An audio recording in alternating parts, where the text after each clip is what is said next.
மாசாணியம்மன் திருவடிகளே சரணம். முதல் கதை குறுந்தொகை பாடல் 1.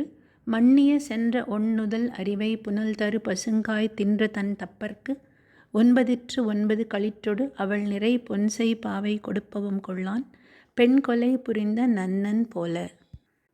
ஆம், கதை நன்னன் மன்னனிடம்தான் ஆரம்பமாகிறது. இந்த மன்னனுக்கு ஒரு முனிவர் கடுத்தவம் புரிந்து கிடைத்த ஒரு மாங்கனியை கொண்டு வந்து கொடுக்கிறார். இது பல சக்திகளை கொண்டது. நான் உண்பதை விட அதியமான் எப்படி தனக்கு கிடைத்த நெல்லிக்கனியை தமிழ் வாழட்டும் என்று ஔவையாருக்கு கொடுத்தாரோ அதுபோல இந்த முனிவர் நன்னனுக்கு அந்த மாங்கனியை கொடுக்கிறார். ஒரு விதியும் இருக்கிறது. மன்னா, நீ இந்த மாங்கனியை உண்டுவிட்டு கொட்டையை ஆற்றில் எறிந்துவிட வேண்டும் என்று சொல்ல, மாறாக மன்னன் அதை தன்னுடைய அரண்மனை தோட்டத்தில் விளைவிக்கிறான்.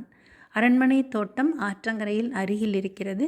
மரத்தில் மாம்பூக்கள் நிறைய பூக்கிறது. ஆனால் கனியாக மாறவில்லை, எல்லாம் உதிர்ந்து விடுகிறது. முனிவரை அழைத்து காரணம் கேட்கிறான் நன்னன் மன்னன். நான் சொன்ன நியதியை நீ மீறிவிட்டாய், அதனால் தான் என்று முனிவர் சொல்கிறார்.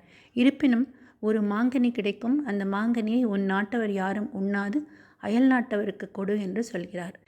மன்னனும் அரைமனதுடன் ஒத்துக்கொண்டு பலத்த காவலிடுகிறான் அந்த மாமரத்துக்கு. அந்த அதிசய மாமரத்துக்கு அருகே ஆற்றங்கரையில் தாரிணி நீராடி கொண்டிருக்க அவளுக்கு அந்த மாமரத்தின் மாங்கனி கிடைக்கிறது.